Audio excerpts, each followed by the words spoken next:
What's up, guys? It's being super quiet in here and it's making it awkward. Hey, Brooks. Hey. Well, hello. Welcome to Been Around the Block. I'm Brooks Southern. I'm Chris Ross. Who's that?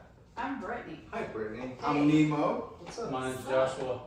Glad you're here, Josh. Joshua. Definitely glad you're here, man. I'm glad to be here. Thanks you guys. We've got room to do that now. Oh, we're clapping? Oh, we can. Yeah. We got all kinds of room. It's new now because before we all crammed 6 people into my little room. Yes. No, I get it, bro. I'm a professional clapper. You know, you clap me more than 7 times and you're a rookie. You're a seal.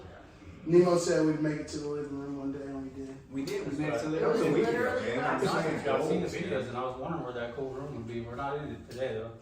It was this view that made me want to bring it here, y'all. Yeah. Well, the view's good in the room, but we can't do that. It never works with what we're trying Well, to I just want to thank everybody for inviting me, Chris, Brooks. I was real excited, that you guys were starting the podcast. I almost declined the offer when I heard Nemo was on it, though. You told me you were actually one of the first people I asked to be on. I think I was the first person to buy a shirt. You were the first You were. person to buy a shirt. I saw photos. You bought that shirt? Yeah, man. I'm already liking the chemistry here. It's gonna be Support the people that've been in prison. You know what I mean? Oh yeah, well we're super excited you're here, man. Like I said, this whole thing with Chris starting this is super cool. Brittany, it's funny how it started because I just asked about maybe being a host or not host, being a guest, and then he was like, "Hey, why don't you come be a part of this?" So I'm very grateful for that, man. Yeah, What we're doing is good. I wanted this thing to, I wanted us to be able to sit down with people and, discuss some things that we've been through, the good, the bad, the ugly. I want everyone to be able to know what our experiences are with our recovery and our mental health. 100%, man. So, yes, do you have any questions for Mr. Josh before you jump into your story? Oh, do I have any questions for I was you? talking about Nemo. Oh, he was busy. No, I'm sorry. Yes, I do. I have a very, so I always ask a question, an off the wall question. But this one is kind of personal, bro. Why did you fire your first sponsor? Well, man, he Shots fired. to be honest with you, man, whenever I first seen my first sponsor, it was on a Facebook post, and I thought he was a lot taller than he was in person. You know what I mean? Shame, man. But he got me where I needed to be spiritually, and he became a social media giant. The shortest giant I've ever met, for sure. And What?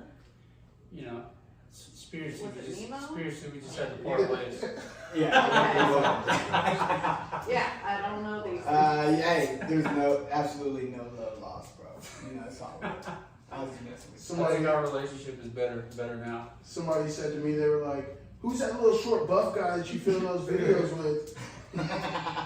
He's a short buff guy, that's for sure. I wish I had a 6-pack like his. I got engaged and my abs just decided to take it easy. Were they there? They were there. I promise. I got got pictures when I first got sober that was there. I had a smoker's pack for sure. Okay, yeah.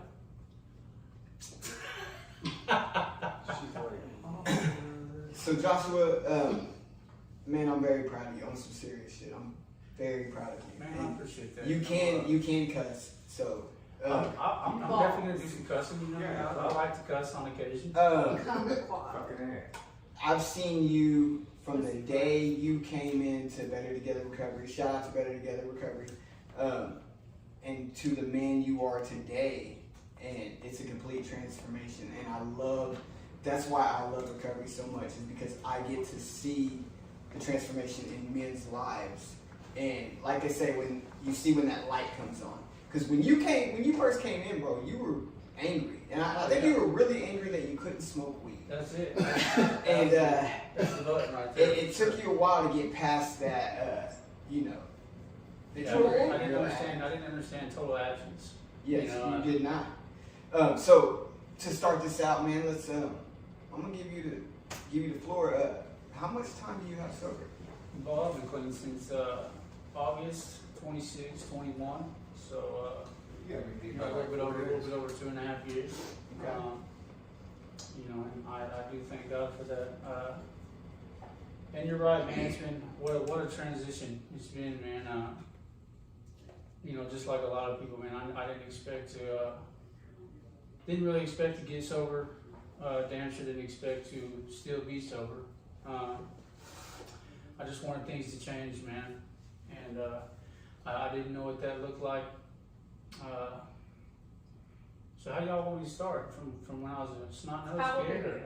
I'm 34. 34? Just turned 34. Just turned. You were the most shot out 34-year-old I've Bro, ever seen. you ain't lying, bro. Man, no, I'm kidding.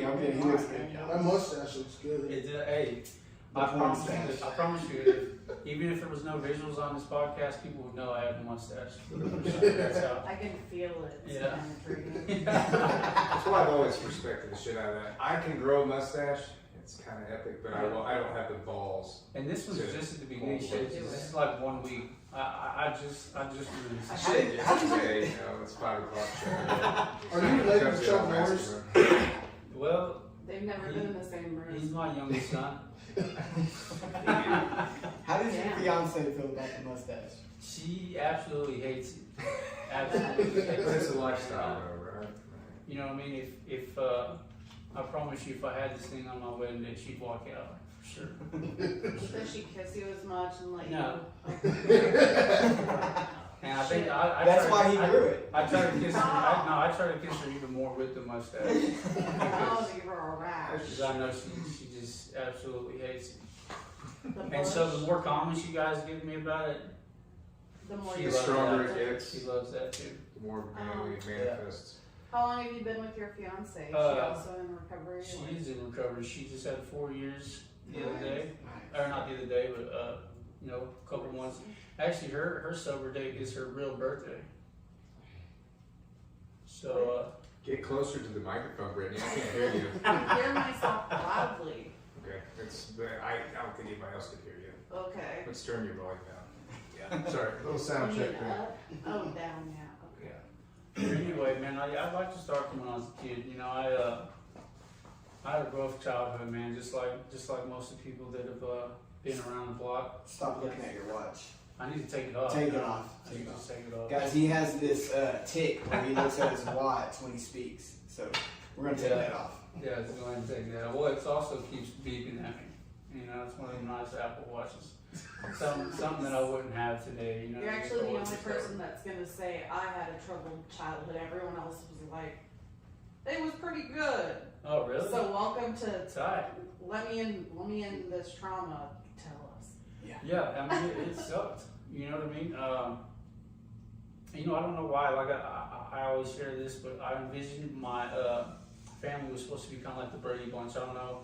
I think I just watched a couple episodes of that show. It's not like I was a big fan of it or nothing, but when I seen that, I was like, yeah, that's what it's supposed What to a be real like. family's supposed Yeah, to be yeah, like. you know what I mean? And man, Lord, I was upset when I found out it wasn't like that. You know what I mean? I remember when my mom and dad, when they split up, the night that they split up, man, I kept asking my parents, I was like, you said we was gonna go get snow cones. You know, I'm ready to go get snow cones. And How old? I don't know, I think I was like 5 or 6 maybe, something like that. And then my mom kicks my dad out. And I was like, yo, we don't need to get snow cones. You thought it was your fault? Yeah, like it's not that big of a deal. You know what I mean? Like, I promise you, I'm cool on the snow cone. And then, you know, an hour later, my mom brought in some other cat, you know. And, Wow. huh? Yeah. For real? Yeah, that's no joke, you know. He's calling me sport and shit. You know what I Oh mean? my And, God. Like literally an hour an and hour later, bro. Wow. I promise you, that's no cat. No cat. For real. Shout out to No Cap. Yeah. He's the yeah. youngest person here. That's except that's for without son. cat. That's without cat. Without cat. Yeah. Lacking cat. Did it click to you at that age that, hey, my mom had been messing with him while she was with me? No, not at all. You know That what I wasn't mean? even my first thought. Yeah, Hearing it. yeah. And but you know, man, if anybody has a shout out to good stepdads, you know what I mean. But I don't know what that's like. You know what I mean? That dude moved in, and it was a nightmare. You know what I mean, from day one. know, he came in and him and my mom were together, I think, for like 6 years or something. They were together for like 3 years, got married for another 3. And, you know, he was physically abusing me and sexually abusing my little sister the whole time. And, you know, so the Brady Bunch theory went out the window fast. Quick, right. And, you know, I started, my mom, she was, if I was taking her inventory, she's definitely an alcoholic, you know. My dad, like I said, you know, they split up, and, you know, me and my dad are a lot alike, man. He liked a lot of drugs, and so then, you know, I guess I wanted my dad to be like my hero, you know what I mean, and come and rescue me and things like that. But that never happened, man. It was more like he said he'd be there, and he was never there. You know, he said he was going to come pick me up, didn't pick me up. But the joy was so tough whenever he did pick me up. You know what I mean? I remember we would go to the flea market, and he would give me $5, and I'd spend that whole $5 on the knife wheel. Y'all remember the knife wheel? Mm-mm. Yeah, we're spinning. Yeah, you pay him $1, and then you spin a white knife, or spin the wheel, and it land, whatever knife it lands on, that's when you get. I mean, it was rigged, bro. You never got to you know what I mean? Yeah, I would spend my whole $5 on that. You know what I mean? And but I remember just being a youngster, man, and I remember my dad would take me to these places, man, and I just thought it was always so cool, but really they were bad places. You know what I mean? And you know, fast forward to I think I was like 11 or 12. My dad ended up getting arrested for selling methamphetamine, and he was living right across the street from the school in El Reno, and so yeah, my meemaw bonded him out, and he's been on the run ever since. Still to this day. Wow. To this day. Lives in Montana, pays taxes. You know what I mean? He's probably going to get caught now. Yeah, you shouldn't pay that. Yeah, you shouldn't be Huge paying difference. taxes. You know Fuck what I the mean? government. Hey, listen, I'm telling you, I've asked him about it a couple times. He's Oh, you talked to him? on occasion. Oh, I mean, yeah. like, we're Facebook friends. I mean, that's about as far as that goes. But I didn't see him for like 10 years, maybe longer than that. And you know, whenever it was when MySpace. This was MySpace before Facebook. His now wife messaged me. He was like, "I think I'm your dad's girlfriend." And at this point in time, I had so many resentments built up. You know what I mean? I was like, "Fucking tight, yeah, whatever, bro." And, Cool. yeah. And so lo and behold, she was, and then you know, my dad made that call. And man, what's cool is I don't know if this. I had a bunch of growth in that moment. You know what I mean? Like he was wanting to do the "I'm sorry" type bit. You know what I mean? I was like, "Hey man, let's just move forward from here." You know what I mean? I was like, "I've got a daughter, and so you got a grandchild." You know what I mean? I said, let's just try to proceed with what we can do now. You know what I mean? And it really still hadn't. How old were you when you had him? My daughter. Older. My daughter. Your oldest? I think I was at that time. I believe I was like 18 or 19. My daughter was born when I was 17. Anyway, so we'll kind of back up. Right around that same time that my dad got arrested, my grandfather died, and my stepdad left my mom, which praise the Lord for that. You know what I mean? But so at that time, I mean, I had absolutely no father figure in my life whatsoever. And even before that, I really didn't. You know what I mean? My grandpa would come over when my mom would get too drunk, or, you know what I mean? And I remember my grandfather being on his deathbed, you know, in his house, and you know, he was saying his goodbyes to everybody. And I remember at that moment, I knew that there was something wrong with me, because everybody else in the house is boo-hooing and crying, you know what I mean? And I couldn't even make myself cry. You know what I mean? Like I felt, I can only explain it nowadays, like I felt like my heart was was hardened. It was just cold. And so. And that was at 13, right? That was at 12, 13 years old. Yeah. And so that's right around the same time, man. I had my first drink when I was 10 years old. And this was actually, I was with my dad. And we was at one of his friend's house, and a bunch of his friends' teenagers was drinking. And I remember they was drinking peach schnapps. You know what I mean? And I got a hold of that bottle, and I took a swig, man, and man, it was it. I took that bottle. I think I snuck it from them. You know what I mean? They didn't know what happened to it. They went and got another bottle.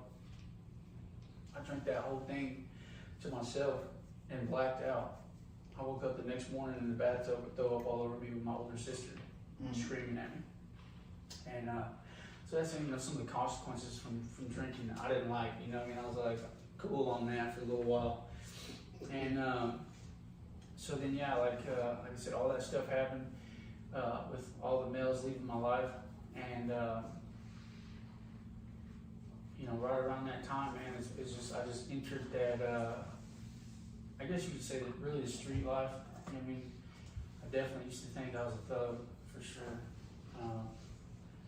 But, yeah. You are, for sir. sure. Look at that shirt. Yeah, this shirt's thugged out, for sure. What Yeah. is thug good about it? Stone Cold That's Steve Stone Cold Austin, Steve baby. Austin. Wrestler? Yeah. Yeah. But, Wrestler.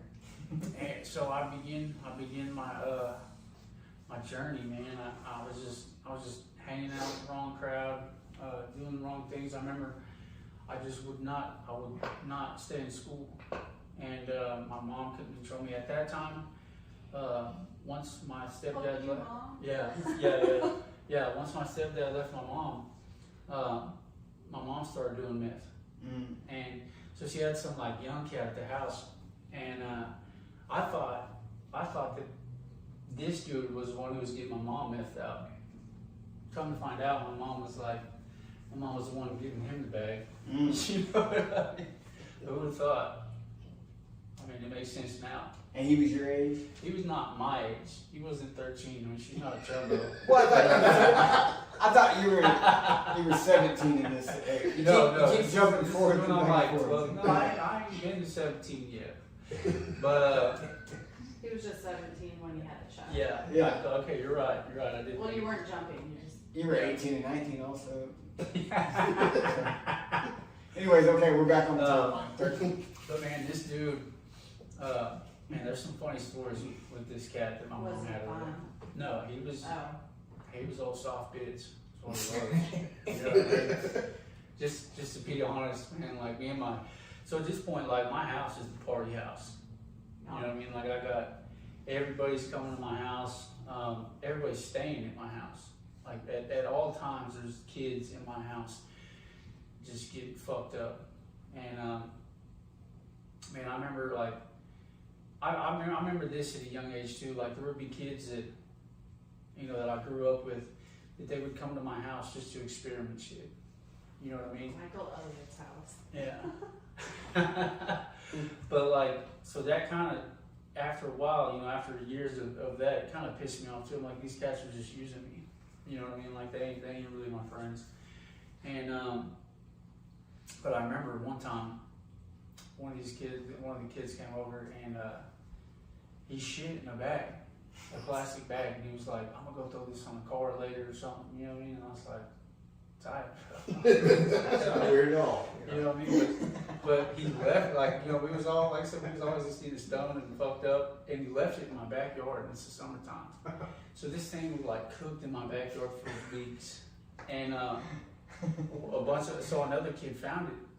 And once again, we're just, like, it was like me and like 8 of my friends. Are you still 13? Yeah. Okay, I'm like 13, 14, 14. you know, something right there.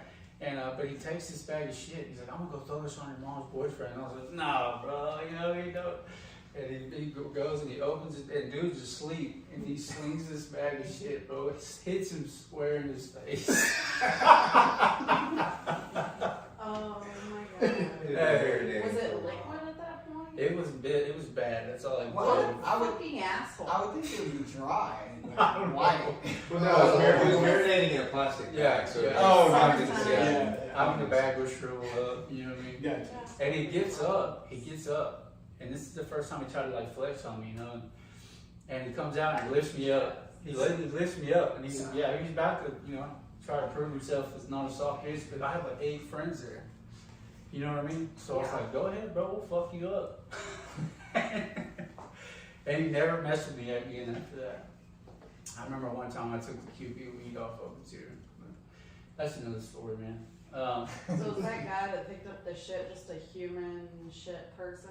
I mean, you know, I thought he was a pretty cool cat at the time. It sounds pretty cool. Yeah, it Did was. he grow at all? I'm pretty sure he He was. didn't like his mom. You didn't like your mom's boyfriend, did you? I did not like that cat. That's He would leave dishes in like, I would go in my mom's room and he would leave dishes like in a ice box, and I would open that thing up, there'd be maggots all over it. And I'm like, what's this cat doing? You know, like a troll in prison. You know, Oh beat yeah. up for Oh that shit. fuck. Get You know your what ass I mean? whooped. He was just a kid though. Yeah, he's like 20 something. Oh, turd man. I mean, yeah, old turd man. Your mom was drinking or doing meth or She was both? both. Yeah, Okay. she was doing both. Not a cleaning meth then. No, I mean, you know, she would come home from parties. I remember my mom, Lord, I just hope my mom doesn't listen to this podcast. And my mom is doing great, by the way, now. Oh. Mama. Shout out my mom. People very- change. yeah. That's I'm what very it's grateful about. I'm grateful for my mom, you know what I mean? Like, I turned into a monster way worse than she was, I promise you that. Yeah, I mean, you know, my mom would come home like 3 in the morning and to a house full of like 20 kids, and she would never get high with me, but she'd get high with all my friends. Oh, You know what I mean? that's She's so like, annoying. and but she'd come home, you know what I mean, and there'd be like a rattle in the door. We're all partying, it's like 3 a.m. and she starts fixing the fucking door. You know, I'm like, ah! You stop cracking Yeah. up right now? Yeah. In front of my friends? My house, and I mean, my house was literally on the Yukon, because we lived in Yukon, right in the middle of Yukon. Oh wow. So the Canadian County Police Department, my house was on their patrol every day. And I'm not bullshitting. Like, I would run outside thinking I was cool as shit, you know, my pants sagging, like, what up? You know, when I'm doing nothing but chilling. You're a son. Yeah, fuck yeah, you know what I mean? But you know, so I would never go to school, and so my mom, she put me on a truancy program. You know what I mean? So that's like where my probation started. And you know, I still wouldn't go to school. And the officer that I had at the time, I guess he was like about to retire, and I felt like I did everything I was supposed to do. But he wrote, when he retired, he wrote on my paperwork that I didn't do shit. You know what I mean? And I mean, maybe now looking back, maybe I did. You know what I mean? But, yeah. But I could never pass my UAs. And so that's kind of like where it all started. So then they put me on real probation.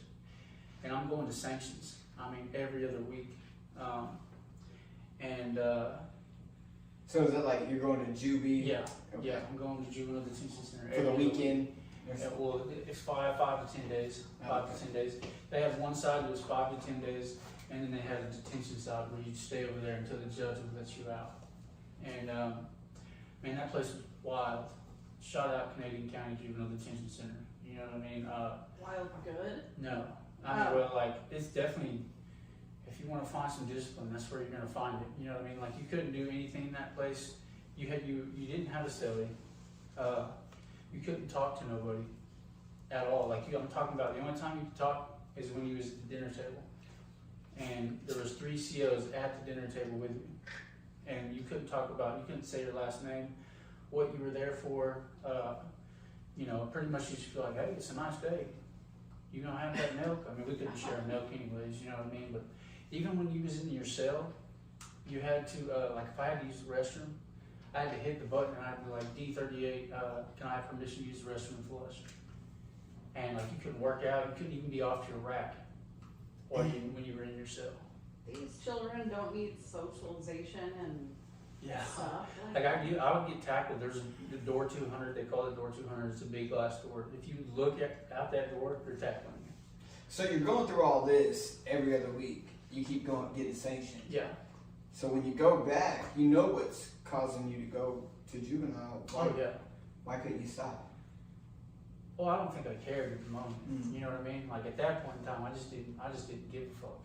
You know what I mean? Like my life was shit. I was just like, look, this is what it is. You know what I mean? Find comfort in it.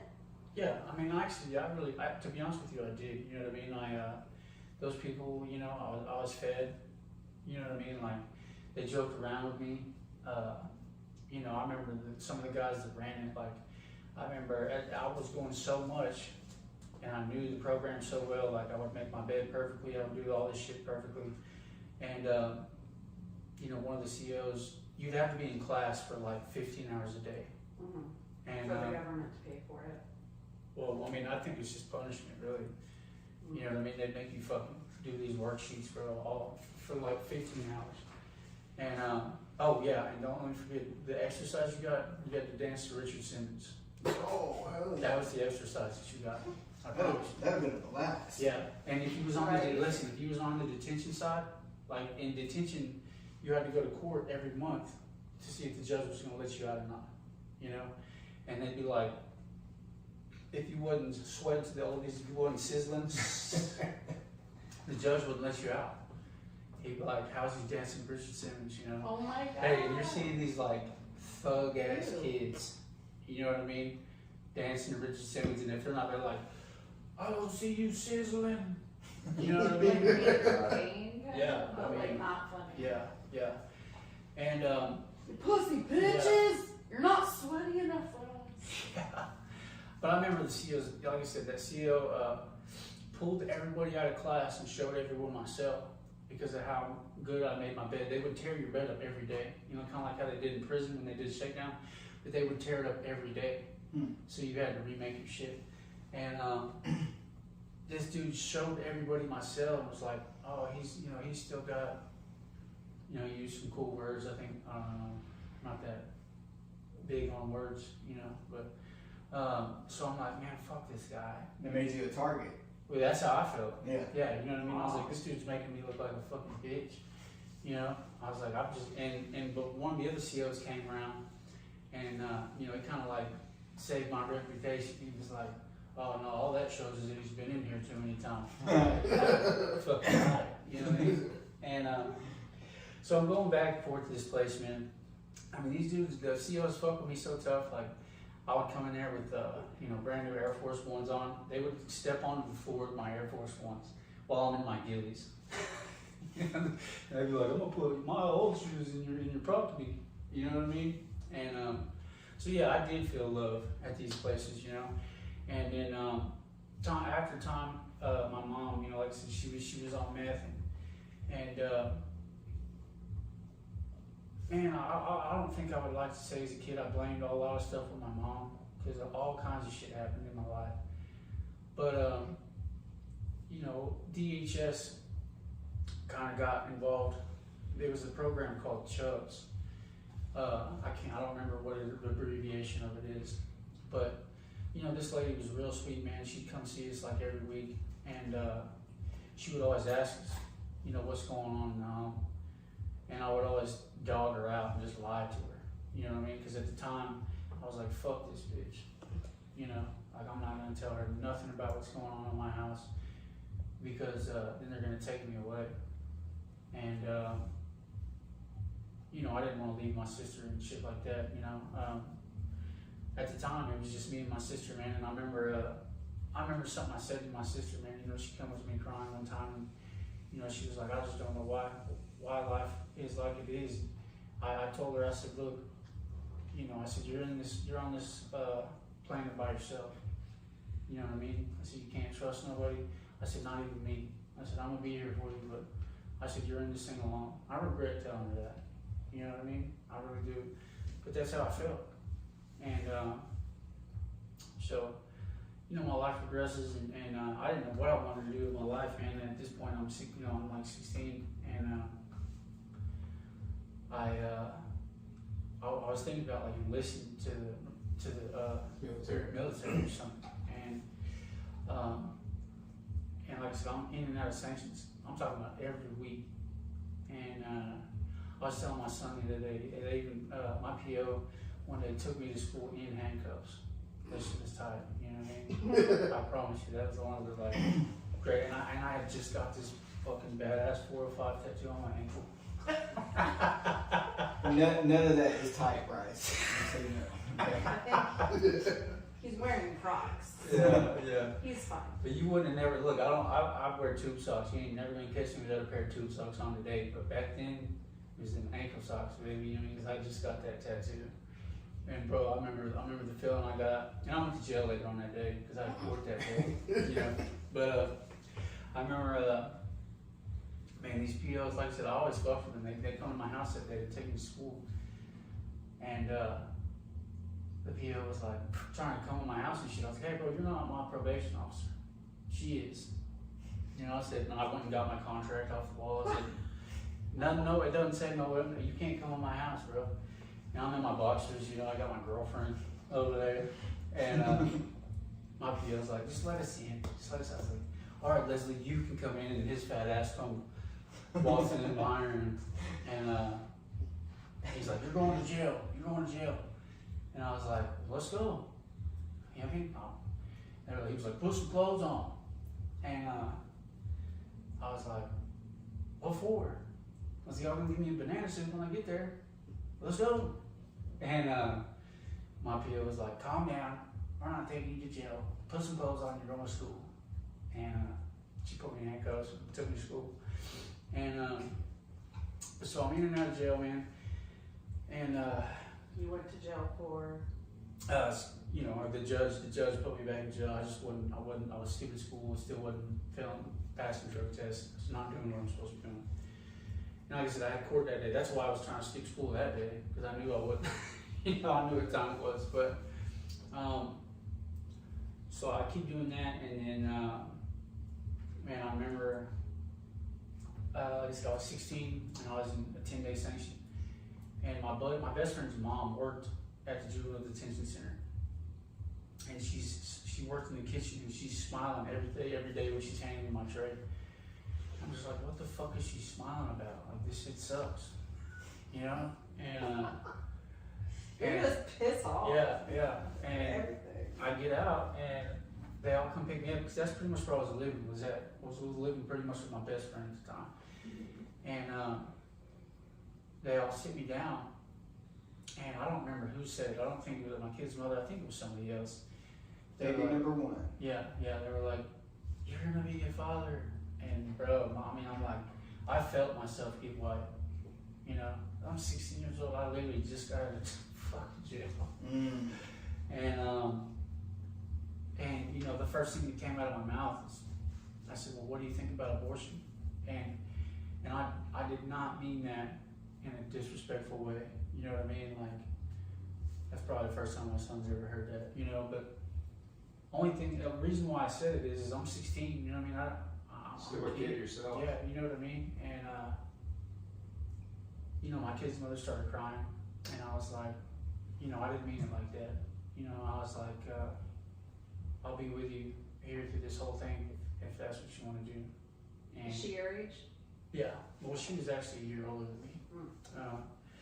So, I mean, I'm pretty sure that was like the worst thing I could have ever said to her. Yeah, I'll be right there, you know, because it just got worse. And, you know, I had this great idea. One of my buddies, he ran from his probation until he was 18, and they had to let him off probation because he was an adult. So I was like, bingo, that's my plan. And so that's what I did, you know, and I got caught a week later. Hey, and the reason why I told you all that story. You're not like your dad. Yeah, I know, I faced my problems. You know what I mean? Oh, I tried that same thing and they arrested me right after I tried that. Yeah. You know, but no, really, I just get caught fast, is what it is. You know, and praise God for that, though.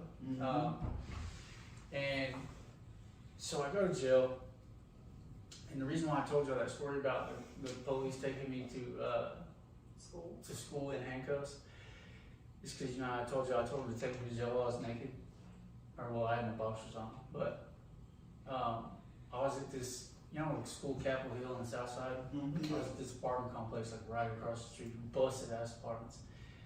And we was at my buddy, you know, I see the police pull up. You know, first it's like the PO van along with the sheriff. And I'm like, bro, don't answer the door. You just don't answer the door. My buddy's like, no, I got it, man. Answered the door. They found me because of my new Air Force Ones, and same ones. My PO was like, oh, those are his shoes. And once again, I'm in my boxers, but it's snowing outside. You know what I mean? And they were like, oh, you're going to jail. And I was like, I put my clothes on. That same PO, that same big head PO was like, no, come on. I went to jail, in my underwear in the snow that day. And so at that point, they put me in detentions, and I think I sat over there for like 4 months. And then they put me in a group home, which was, you know, right down, it was in the same facility. But I had to have a bed open for me. And And you're in a group home while your girlfriend's pregnant. yeah. Okay. And so I go to this group home, and when I get there, I'm still in my banana suit. My mom didn't even bring me my clothes. And for like a week, my kid's mother had to bring me my clothes. And I ended up having to prove, which I don't know how we did that she was pregnant with my child. So I was able to visit, you know, get visitations with her and stuff like that. And so my daughter's born while I'm in this group home. And yeah, my daughter's born while I'm in this group home. I remember that they woke me up, it was like 2 in the morning. And I thought it was a dream. They woke me up and they were like, hey, get ready, you know, your baby's about to be born.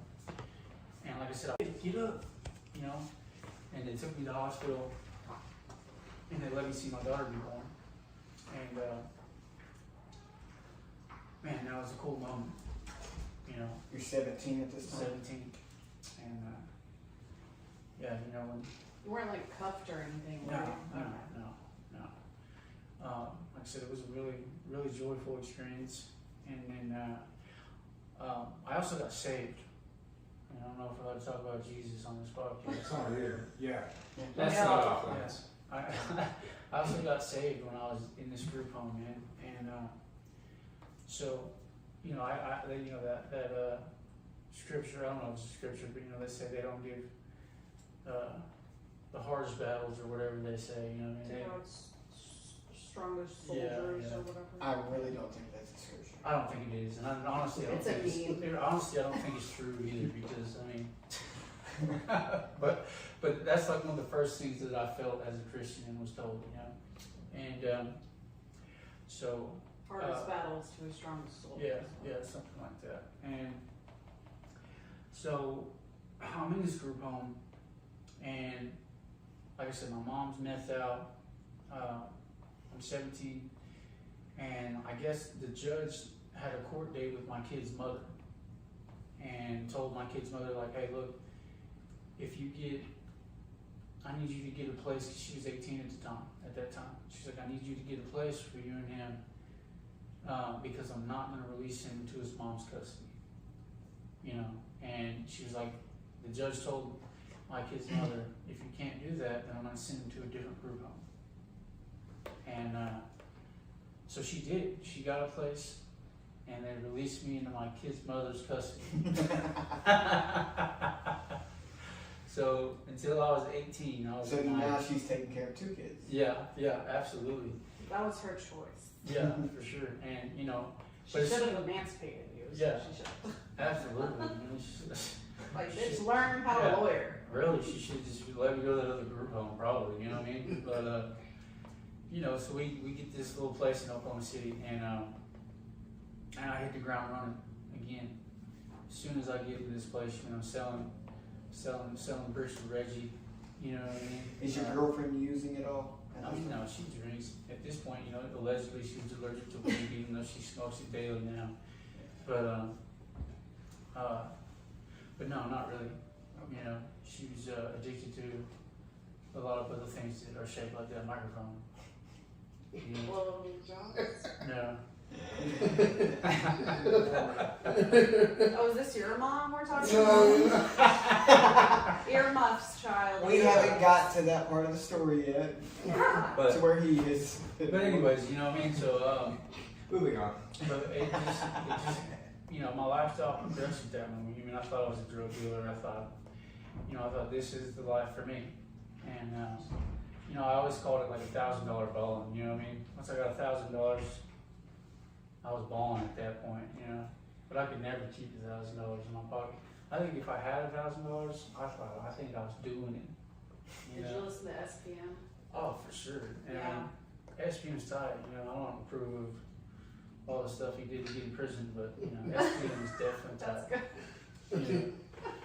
Calm out things. Yeah, I mean, I loved all the rap. You know, I was a big Memphis fan, rappers fans. You know, they got a lot of 3-6 Mafia. yeah, 3-6 Mafia for sure. Project Pat. Project Pat, yeah. Getty Green album was tight. But you know, Jesus recently delivered me from rap music, so praise God for that. Yeah. Amen. He what? He delivered him from rap music. That was one of his convictions. Yeah. Convictions? Explain.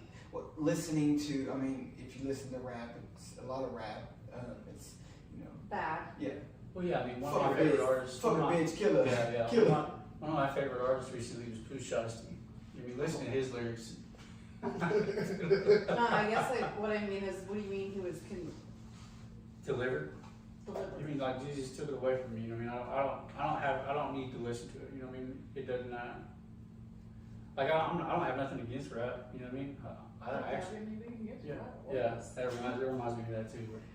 I mean, to be honest with you, like I love rap music, but I just don't feel the need to So listen to the it. like thoughts, because you don't want the thoughts by hearing lyrics that are Something like derogatory? yeah, pretty much. Okay. You know what I mean? Like whenever I hear it now, I'm like, oh, go ahead and change that. okay. You know. But anyway, so you know, me and my kid's mother, we just have a very sick relationship at this time. You know what I mean? We're together. I mean, I'm constantly like robbing people, putting my family in danger. I sold a lot of rabbit food and like moss that you get from pet stores is weed. You know, I put tape around it and stuff like that. I also sold a lot of what's that? Melatonin. Yeah. You know, they had melatonin at Walmart. They were like little white pills, and they looked like triple stacks. And what I would do is I would carve Mercedes signs in them, Oh my and god. then I would take food coloring, and bro, they look legit. Who the fuck bought drugs off A you? lot Like of people. adults? Yeah, a lot of people. I had one guy come back. He found out that they were fake. He came back and he was like, That really helped me sleep. well, yeah, he was like, and hey, bro, I tried to slam the door. I thought he was gonna try to fight me or something. He's like, hey, bro, come, I just want to buy them for half price. He wanted to go sell my fake pills. Oh my god. Hey, I ran out of food color one time. He used Pepto-Bismol. So is this how you're taking care of your girlfriend and baby at this I time? mean, I guess you could say taking care of her, but really, I wasn't taking care of nothing, nobody but myself. Was she working? She would work. I wouldn't, for sure. Yeah. Of course. If I, yeah. I mean, if I had a job, it wasn't for long. It was just to maybe make myself look good, you know. Yeah, so we went back and forth, and then I got addicted to opiates. I started selling OxyContin. Dun, dun, dun. Good old OxyContin 80s, you know. I would get a bunch of them. I remember I lived in Melrose and Rockwell. You know where that place is? Oh yeah. Yeah, it was Melrose Place actually. It was the apartment complex. And I was messing with this cat named Big Hen. Shout out Big Hen. And you know, he came up to my door one day and he had a handful of OC80s. I'd never done one at the time, but I knew what time it was. I mean, I knew how much money you could make off of them. And he was like, you know what these are? And I like, you know, like cartoon, I see money signs. And I said, yeah, I know what those are. He's like, this old lady handed me a handful of these for a cookie of crack. I said, hell yeah, that's tight. And he's like, I said, I'll buy every one of those right now for $20 a pill.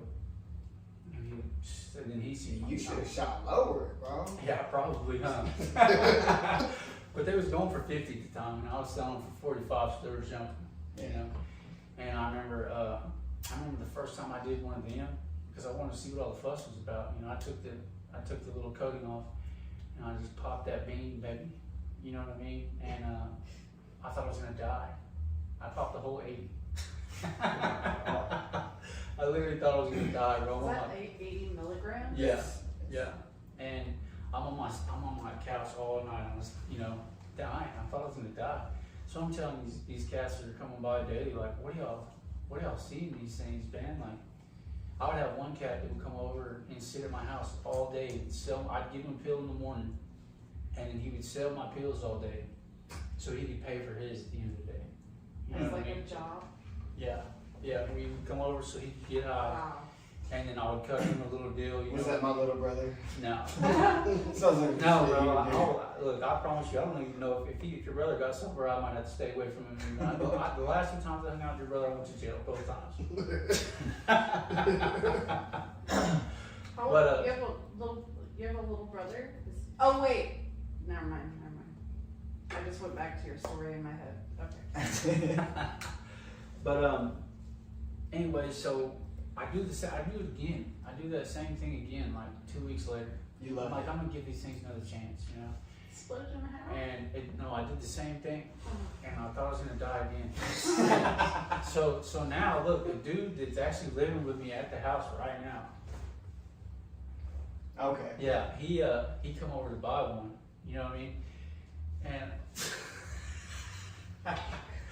And I kept telling him, I was like, yeah, bro, these things are trash, bro. I mean, I don't know. And he looks, he's like, how'd you do it? And I told him how I did it, and he was like, bro, are you fucking retarded? You know? I don't know if I'm allowed to say that word. I know it's 2024, but You You're can not say it. supposed to. yeah, Well, you're just quoting the past. yeah. Yeah. It's like early 2000s retarded. Yeah. We apologize to the sensitive viewers. Yeah. Yeah, he's just quoting Yeah. history. So he was What like, exactly did you manage or like handle or? no, Oxycontin babies. Okay. Yeah, so he showed me, he was like, no, you gotta do it like this, and he took the hose clamp, but he probably stole from 7-Eleven, you know, the air deal, and he's like, you gotta grind this thing down, bro. And at that point in time, I'd never even snorted nothing, maybe it's cocaine a couple times, you know what I mean? I did a little toot every now and again. Little too. Love to. Yeah, but I never really snorted nothing, and he grinds this line down, and it was off his pill too. So he was like, That's generous. yeah, what a gentleman. And he was like, snort that. And I was like, bro, I don't like snort stuff. And he was like, yeah, you know, good old, what's it called? Drip down neck. No, it's the Peer peer pressure. The good old peer said, don't be a pussy, bro. Mm-hmm. I did it right there. Yeah. Then I snorted that thing, and I felt like I was God. You know. Yeah, he feels sexy as Yeah, fuck on that. yeah, for sure. And so it was a wrap after that. Let me back up just a little bit. So, like 2 weeks after I got out of that group home, my daughter's eyes, they wouldn't stay straight. You know what I mean? Stigmatism? No, they just were like, you know. Mm-hmm. And we went to the doctor, and they told us that she was 75% blind. Yeah. And so my daughter was born blind. And she had an old doctor at the time, you know, and he was a nice doctor, you know what I mean? But when he retired, a younger cat came, and he told us, he was like, look, man, I don't know why he was telling y'all that she was 75% blind. She's all the way blind. She can't see nothing. You know what I mean? So my daughter was born blind, and so I used that too. You know, as at first I was like, oh yeah, you know, God's giving. Exploited it. Yeah, God was like, God gave me this because I can handle it. That's how I felt. But at the same time, I'm using it for my own self-pity. You know what I mean? I'm telling people, oh, you know, my daughter's blind, this and that, you know, and then year 20 rolls around, and at this time, like, me and my kid's mother are definitely doing bad, shouldn't be together, you know, and so she's pregnant again. Yeah, that's where As God yeah. asks. Yeah, that's where Bryson comes in. And at this point in time, like I'm all the way full blown opioid addiction, and I'm still selling tough though. At this point in time, like right when I got her pregnant with Bryson, I was going to the methadone clinic, and I was going to pay my $8-9 a day, whatever it was, to get my liquid methadone, and I'm selling. I had a lockbox. You had to have a lockbox. Explain to the viewers that don't know what methadone is. Methadone is trash, basically. We should start out by saying that. Methadone is like It's a half-life drug. yeah, well, and It's what people who are addicted to opiates take to wean them off, Yeah, to not be opiate allegedly. addicts. But it is like trading a monkey on your back for a gorilla. Yeah. It is way harder to get off of. The withdrawals, it took me Oh my like God. 26 days Oh to my do all God. that shit. Yeah. Fucking Yeah, you horrible. ain't It's lying. also a Well, drug. and so when I went to this place and they sell you a drink, you know what I mean? Like when you're He signing. wasn't got heroin. Yeah, they were like, They said it to me like, they told me, they were like, we'll never give you enough to get you high. You know what I mean? And I was like, oh, tight. You know what I mean? I'm gonna be able to function. Bro, they did nothing but up my milligrams. I was high from day one. That's the only medicine that I can fall asleep on and wake up still high. Mm-hmm. You know what I mean? I'd be high all day. well, and all you gotta do, like the methadone clinics in Tulsa, I'm still craving it, and they Yeah, would just yeah. up it. And so at this point, you know what I mean? I actually have a job at this point. I worked at the Integris Hospital in Yukon. I was a nurse. Yeah. He was a janitor. Yeah. Nemo was right. I was a janitor. You wore scrubs, He right? just skipped nursing school in his story. Yeah, I was a janitor for sure. Like a receptionist. No, I was a janitor. Yeah, Yeah, I was a janitor. You Yeah. wore scrubs. Joke. Yeah. But you did wear scrubs? I think I wore scrub pants. So you're a You know what I doctor. mean? And then some like green shirt. You know what I mean? They made us wear. Stethoscope. But and that job was crazy because like I lived on the east side of Oklahoma City at the time. I lived off like 34th and Lincoln. Oh, And shit. yeah, bro, in the hood for sure. It was crazy. That's where my dad lives at. Yeah, it was crazy, bro. Like, and so I got robbed one time by a black fellow when I lived on. Is he allowed to say that on Not here? on the east side. Yeah, well, it's not, it wasn't on the east side. It was actually on the north side. But I'm from that's, the north side. that's when I learned my lesson. That's when I learned my lesson. So I would not. I made sure I had no clientele on the east side. I just made sure everybody on the east side didn't know I sold drugs. They just knew I had a car, and I was like the only car within a 3-mile radius. I Yeah. think. You know Oh, what I wow. mean?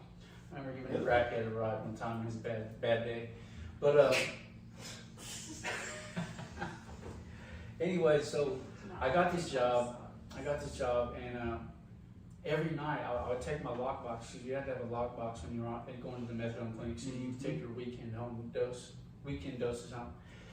And at the time, man, I felt like, I don't know, man. I just felt like a king because I had like 4 different types of weed, regular weed. I had like Percocets, Lortabs, meth, all kinds of stuff in this lockbox. And I would drive my Saturn Vue from the east side to Yukon every night, and with no insurance, no Trying to have license. your shit together. Man, for sure. You know what I mean? At this finally. Yeah. And so, like I said, Will Bryson's not here yet. But so every day, like I worked nights, and so when I would get off work, I would always take my daughter to IHOP. You know, I thought I was just a good old dad. And but anyways, so I remember it was like 2 weeks before he was born. I was driving. I called it prison in a box. Is what I called my lockbox. And I was driving from the east side to work, and you know, I didn't tell anybody this part of the story for a long time, but I had stolen some air duster. Oh God. Yeah, you know, I was a good janitor for sure. And I'd stolen some air duster, and I'm on the highway, and like I'm already late for work. Oh no. You know what I mean? Oh shit. And I'm already late for work, and I'm like, my kid's mother woke me up, and I'm like, I can barely I'm like barely functioning, and I'm getting in the car. And I'm like, I did everything I could to like just stay awake without the air duster. I'm like rolling down the windows, turning the AC all the way up, the music What all the way up. fuck? Yeah. It made you awake? Well, I mean, I'm trying to do anything. No, not the methadone. I'm No, saying. the air duster. Yeah. No, definitely did not make me awake. No. Like I said, I don't know why. I don't know what was going on in my mind, but I'm in like I'm in the ass to ass rush hour traffic, and I see that little air duster can rolling back and forth on the passenger floorboard, and I grab that thing, boy, and I get to going on the air duster, man. The Wawa's going. Yeah. Level 2. Savage. And then all I remember, dude, I wake up and to my phone ringing. I didn't even wake up to the collision. I wake up to my phone ringing, and I wake up and I see the right side of my Saturn Muse caved up like this, and I look over and there's this white car with red paint on it, and these two chicks like, and I answer my phone. It's my kid's mother. She's like, I don't know why, but she's like already screaming at me, and I'm like, I just got into a wreck. And she's screaming even louder. I think she starts crying or something. She's like, well, what are you doing? And I just remember saying, fuck that. And I hang up the phone and I hit the gas. And my car is so messed up. It's screaming. Like, it's not squealing, it's not making a funny sound, it's screaming. And so I go, and Robinson's the next exit. It was right there by the Thunder Arena now. And so I go to get off this exit, and my car's so fucked up, I take out this truck's mirror. And so I get off, and like I said, my car is screaming. I called my buddy because he works in one of the parking garages, and he's like, no, I'm not at work. And everybody's just like 5 o'clock, so everybody's looking at me crazy. And smoking. And I called another buddy who owned a tow truck company in Yukon. I was like, hey man, I need you to come. I sold weed to him. So he's like, hey man, if you ever need a tow, you know what I mean? I said, hey bro, it's your time to shine. And he was like, it's gonna be like 3 hours. So I park somewhere and I take that box out. I don't know how, and as soon as I park, like 5 cop cars pass me. Damn. And I take the little prison in the box out, and I go like hide in the only bush I could see in Bricktown or wherever the fuck it is in the city. This guy like walks past my car, and he's like, hey bro, you can't park the total car here. And I was like, well, it ain't moving, bro. I looked at my right tire was completely gone. It was rubbing up against the metal. I ended up calling old mama. And I had like $800. I was almost $1,000 behind at that point. I like, yeah, and we get a tow truck out there, and Wow. yeah, What a dick. yeah, and then 2 weeks later, my kid's mother's giving birth to my son, and at this point, kind of like what Brooks was saying about the methadone. Like at first, I thought it was cool for like the first 5 days, because I was like, I'm done. After I got in that wreck, I was like, like we always say, I'm done. It's the last time. Yeah, I'm done. Never And I got all these opiates in my box still that I'm selling. And so it took like 5 days. But on that 5th day, I remember the withdrawals kicked in, and it was like something I've never experienced in my life. I remember I did 2 Oxycontin 80s back to back, and it didn't even touch my withdrawals. You know what I mean? And so that's the first time I went to TRC. But first, my son was born first. So we're in the hospital, and I'm still like, I've lost my job. I'm not a janitor there no more. So I'm now at the hospital that I was formerly employed at. Just wrecked our car. We don't even have a vehicle anymore. And I'm so fucked up in the hospital room when my kid's mother's giving birth. And I'm selling out in the parking lot just like I did, if I was still working there. You're like Johnny Depp off Glow. Yeah. Less successful. Way less successful, you know what I mean? And so my daughter's born, or my son's born, and then the nurse comes in with the birth certificate, and I'm about to sign this birth certificate, and she stops my hand. And she looks at my kid's mother, and she's like, "Are you sure this is who you want to sign the birth certificate?" And, you know, I thought she was disrespectful. But, I mean, looking back now, it's like, it probably wasn't a smart move, maybe if somebody else did. But, so at that point, I went to TRC. I went to TRC after that, and, you know, my kid's mother's telling me, "You've got to change," you know what I mean? At the time, TRC was real cool. They let you bring like your own CDs and shit in there. So I played dominoes in there, listened to Project Pat for 2 weeks, and you know, I get out and I go back to the old east side, back to the house, and you know, she's like, "You know, things got to change," and I was like, "Okay." And we got the car fixed. We got the car fixed, the same place we took it to fix the car for us, and that we were buying it from. And I took her to work, and my buddy called me and asked me if I could get some cocaine. And I was like, "I'm just gonna go make some money, you know?" And so I take both my kids, my daughter, my newborn son, to go get some cocaine, make a little bit of money. My kid's mother calls me and she's like, "What are you doing?" And I told her. I said, "I'm taking so-and-so to go pick up some cocaine, make a little bit of," and she hangs up on me.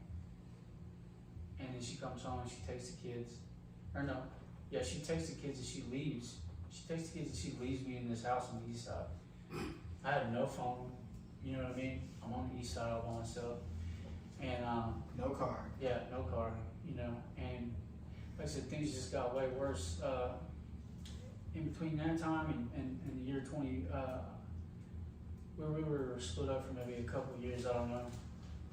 And then they moved to Muskogee, so my daughter could go to the school for the blind. They have a school for the blind out there. And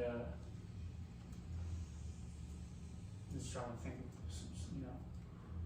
I went to TRC another time, in between that time or whatever. And I'm just jumped all the way out, man. And I remember at this time, like I ended up getting on Subutex. And I got 90 of them a month. I would sell 30 of them, or I'm sorry, I'd sell 60 of them and think I could last off 30 a month, one a day. Yeah. And so, I mean, I did that for a while.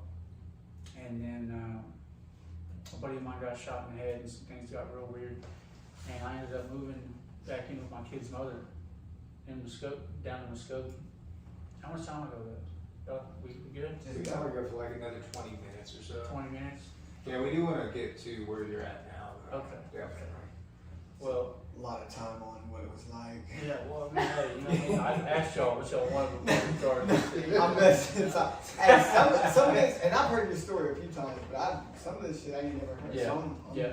And that's why I said, that's why I was, you know, interested in doing this. I mean, we're definitely gonna get to where I'm at now, but, I mean, y'all wanna hear the bag of dick story or no? Yes. Yeah, I just, Of course the I do. title of it is. Yeah, we can I definitely. wanna know, you said dude got shot and Yeah. some weird shit happened. Yeah, you Some just weird brushed shit. over that. Like, Yeah.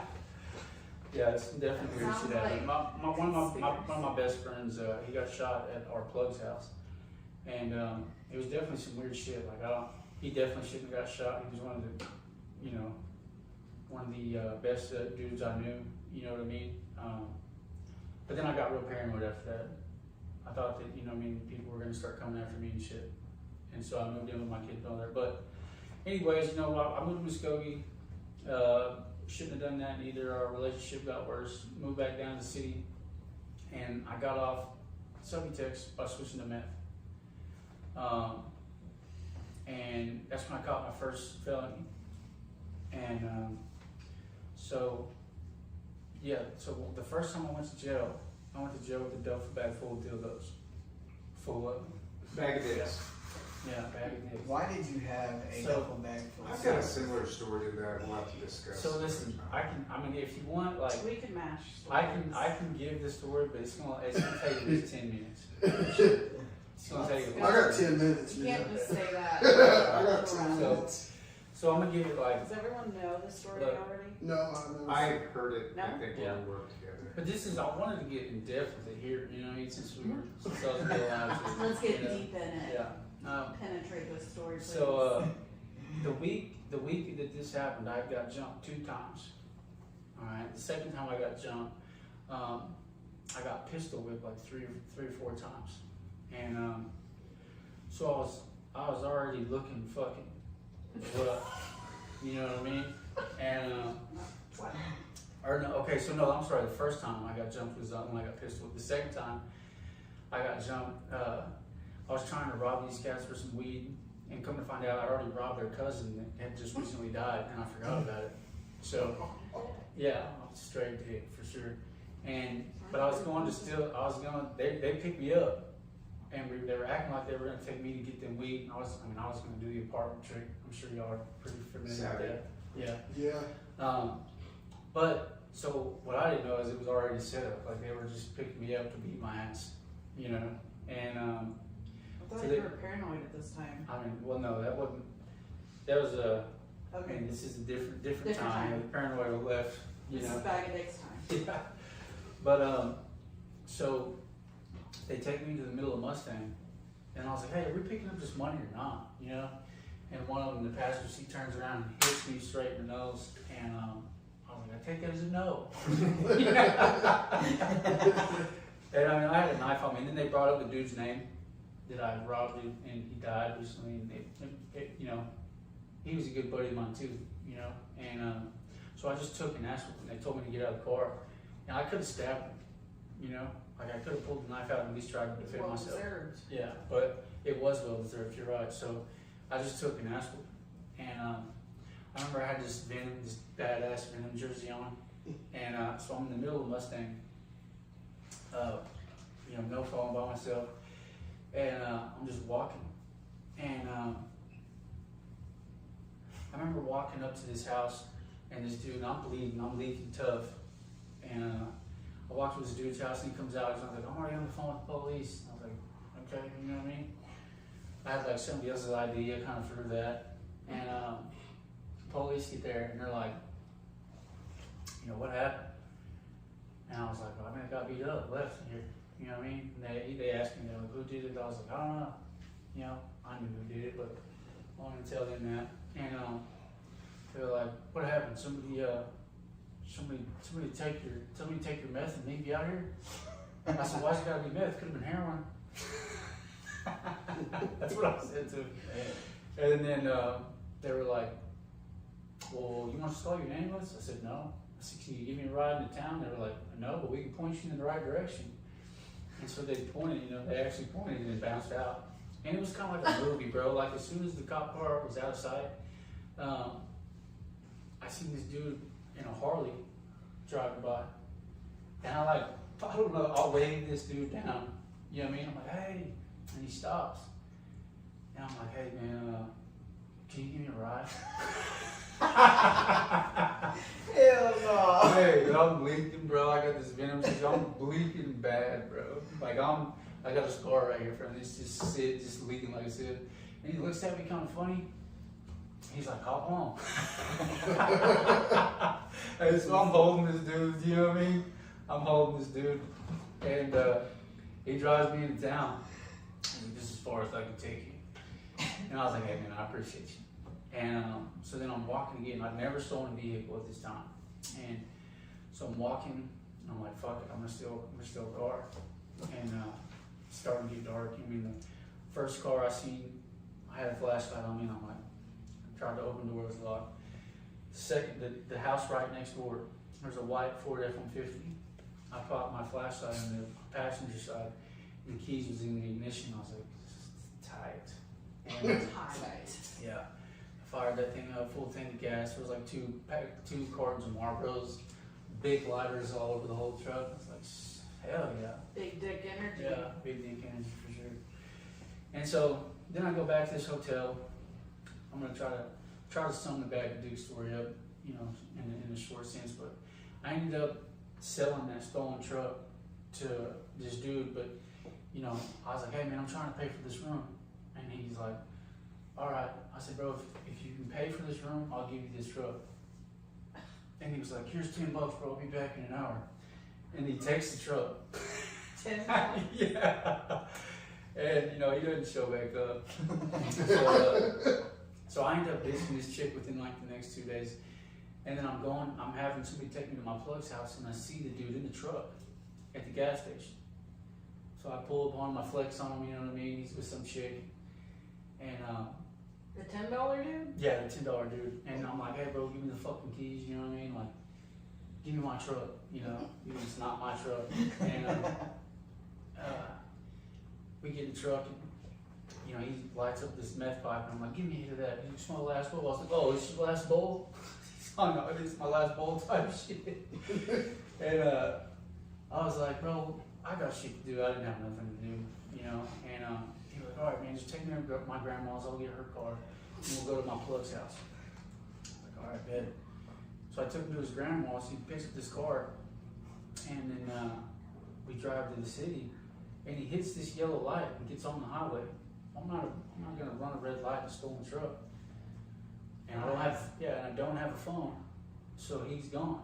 He told me he had some Xanax bars, some school buses in the back of the truck, and so I pull over into the Biltmore, and I'm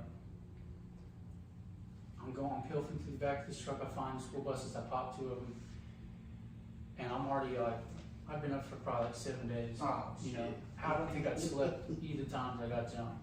You know what I mean? After that, And all the bleeding. yeah. Well, so then I'm about to leave the Biltmore, and I see this SUV with the back door propped open a little bit. So I'm sitting there, I put the truck in park, and I'm looking at it for what I think is like 20 seconds, but I'm probably staring at this thing for like 5 minutes probably. And then I get in the truck, and there's 3 duffel bags in the back. And I grab one of them, I take what's out of the middle console, a little bit of cash and some credit cards. And this duffel bag is so heavy, and I'm so like skinny and malnutrition, you know, I like about fall over when I'm running back to the truck. And I was like, shit, I got something good, you know? And This is guns, obviously. yeah, gotta be guns for sure. And then I drive the Yukon to the Domino gas station. You didn't even look yet? I haven't looked yet. Oh my god. I just was like, listen, I'm gonna try these credit cards out. And the credit cards work. So I'm like, damn, my luck has changed. You know, I fill the gas tank back up. And I'm like, let's see what's in this duffel bag. And I open that motherfucker up full of dicks. I Full want of to see dildos. what it looks like, though. The duffel bag? No. Like, what the bag of dick, were they just all white flesh colored? No, I'm dicks? pretty sure that I fucked up some kind of what's that? Like a chick party whenever they get married? Bachelorette party. Yeah, bachelorette party. Like I stole all their plastic, even their cars. You know what I mean? Straws and Yeah, everything. I ruined their whole fucking party for sure. And but anyway, so then I go. You zip it up, just put it. Yeah, I zipped it up. You know what I mean? A lot of people were like, why did you keep that? You know, like it's only 1 in a million chance you find a bag full of dildos. Gotta keep this for Yeah, my I was story gonna take time. it to the plug. To be honest with you, throw it on. I mean, 50-50 chance what would happen. You know. But so after that, I go on a shopping spree. Right next to that Domino, there's a Walmart, there's a Target. I go to the Walmart and I buy a bunch of Mickey Mouse Band-Aids. And like, you know, because my face is fucked up. And so then I leave the Walmart, I put on these Mickey Mouse Band-Aids, and then I go to the Target and I buy some brand new Dre Beats for like $350.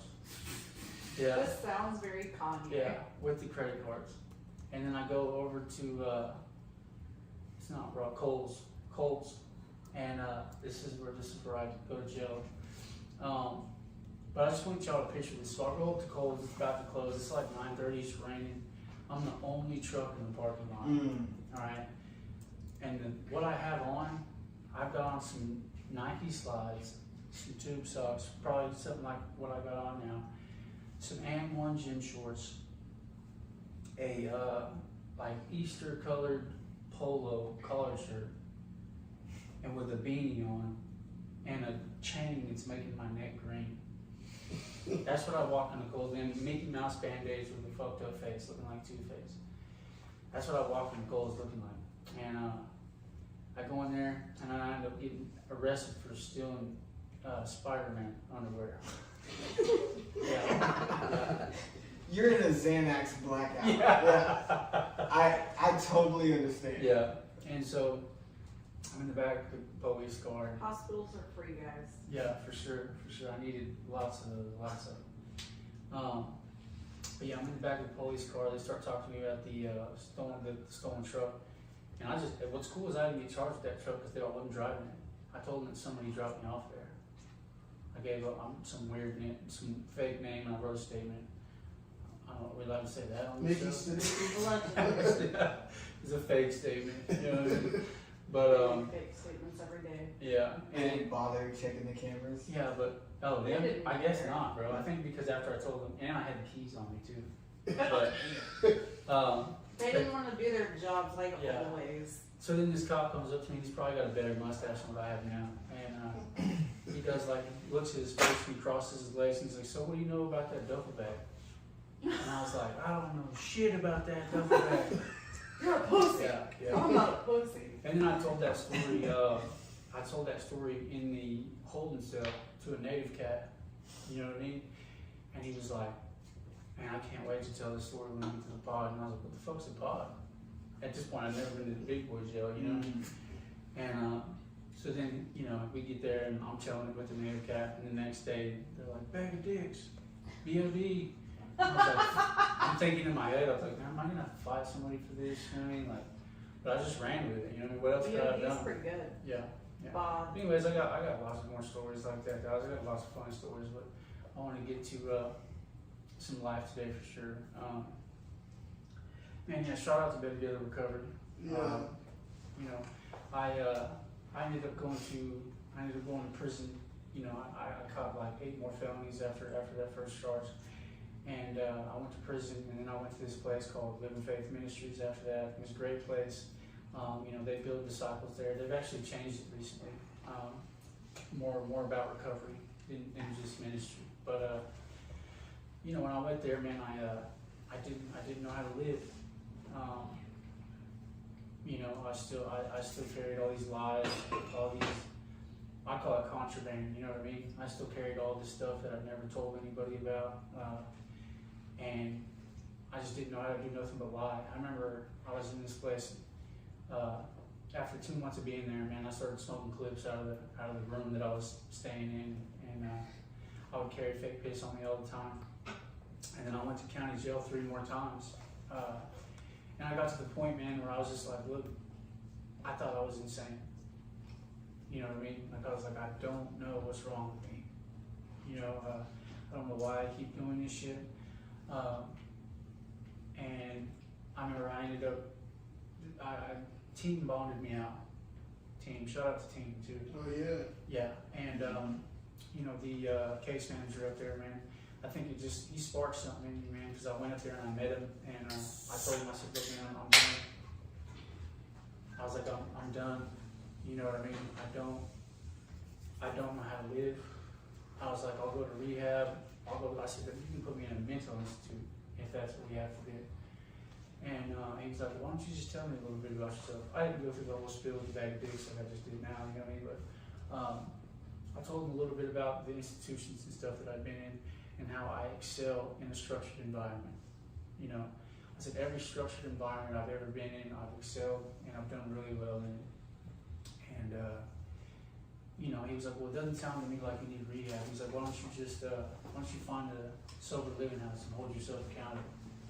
And it's like I'd never thought about that in my life. Like I was like, fucking cool idea, And so that's what I did. And I got out of jail August 9th in 2021. Like I said, my sober date is August 26th. So I got out August 9th, and I was still smoking weed.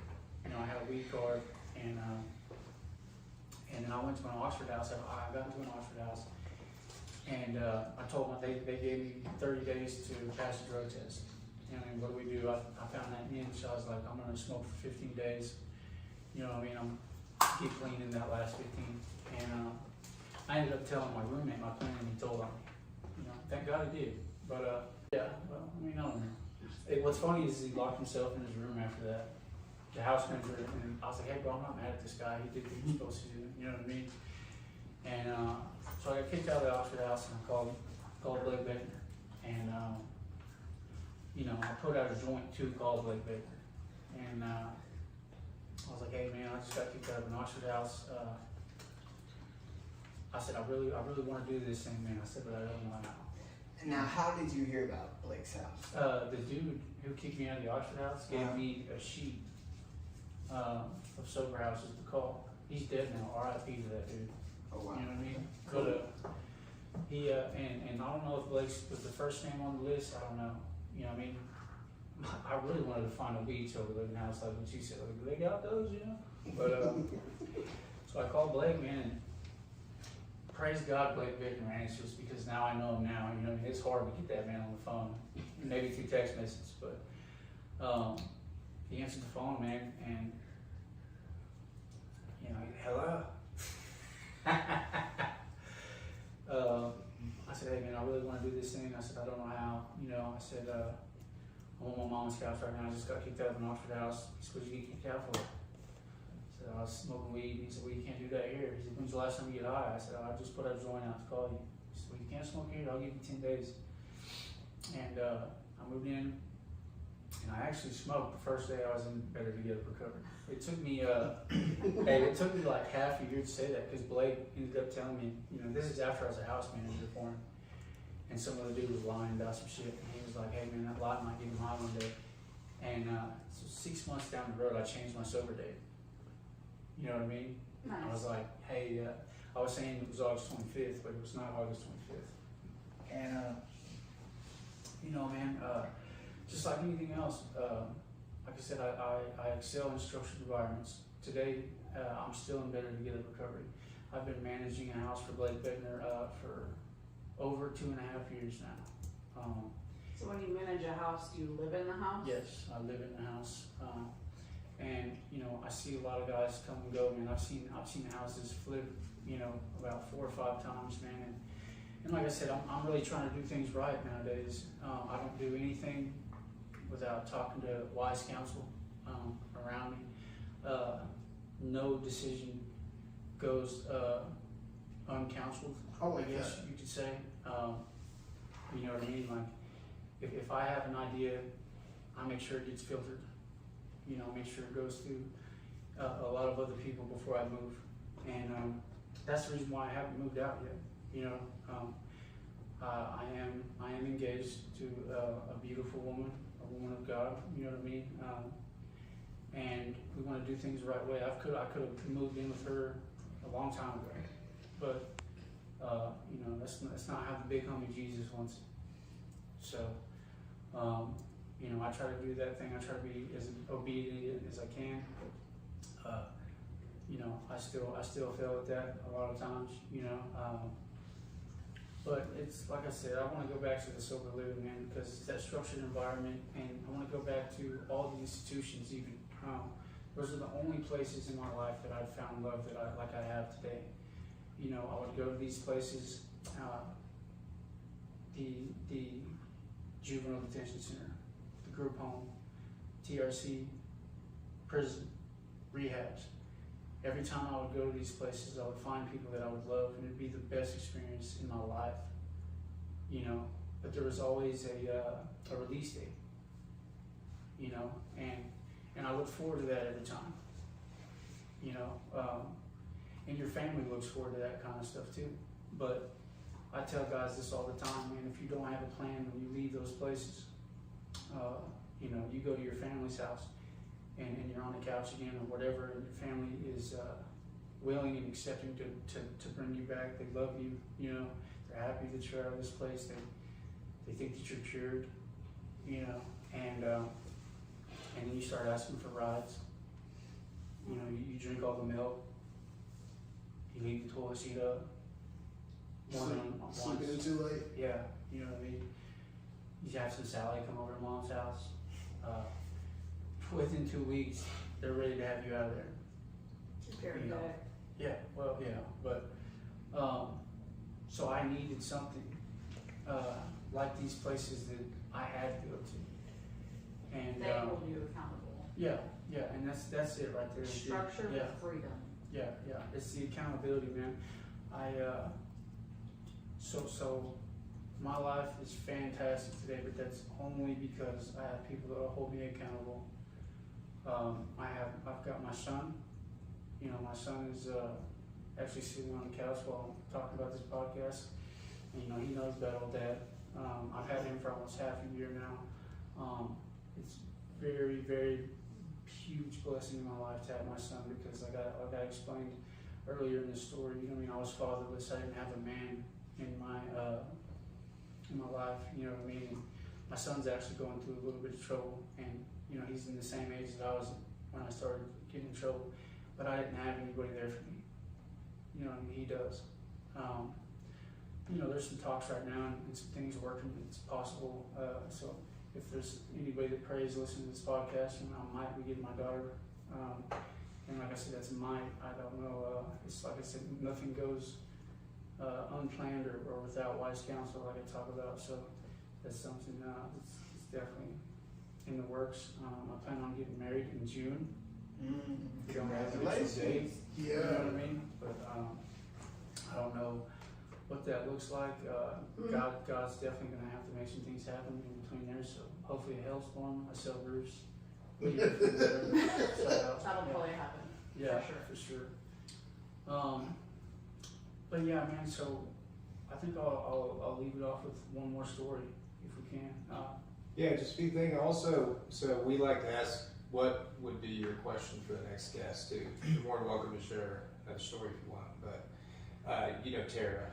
Tara, is that Cassie?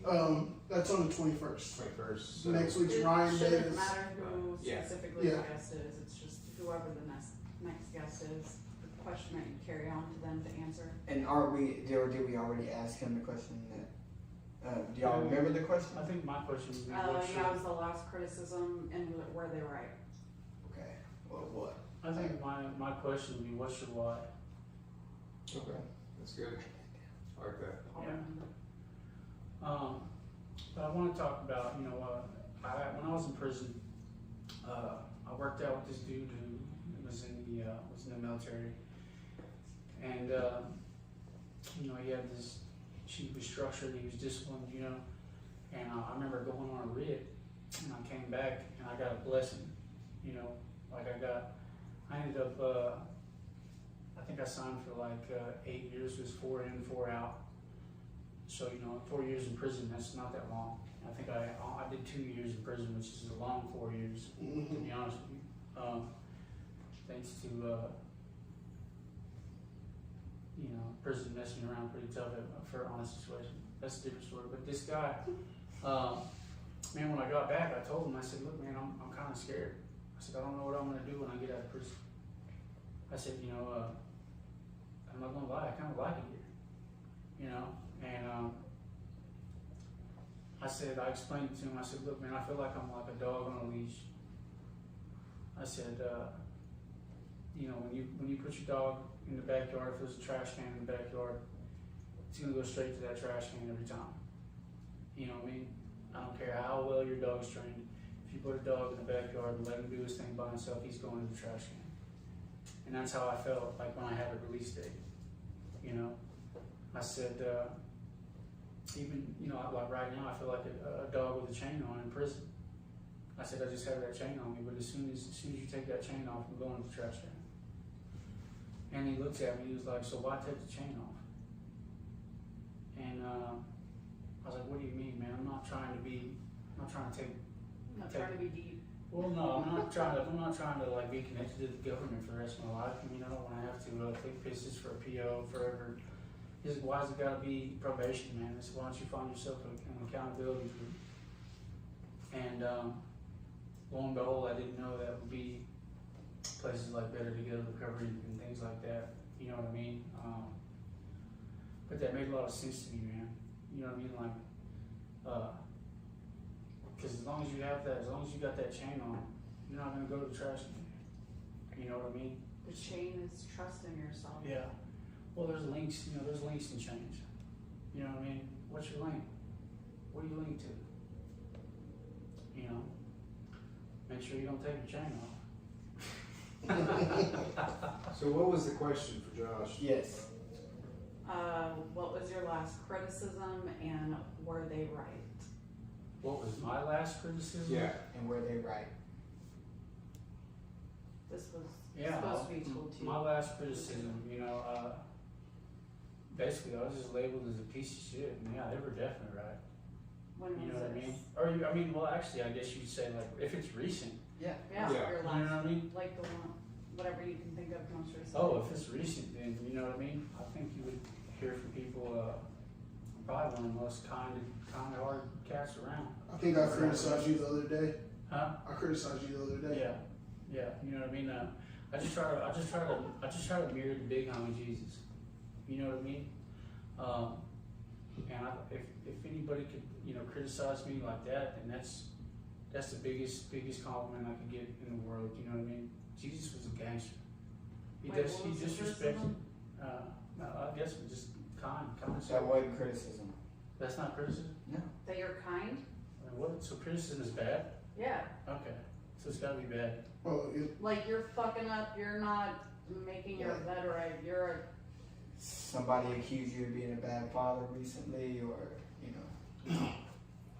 not Yeah. holding yourself accountable, you're lazy, you're scared, you're I guess you things. could, if there was one, it would probably be in my job. You know what I mean? It would be in my job.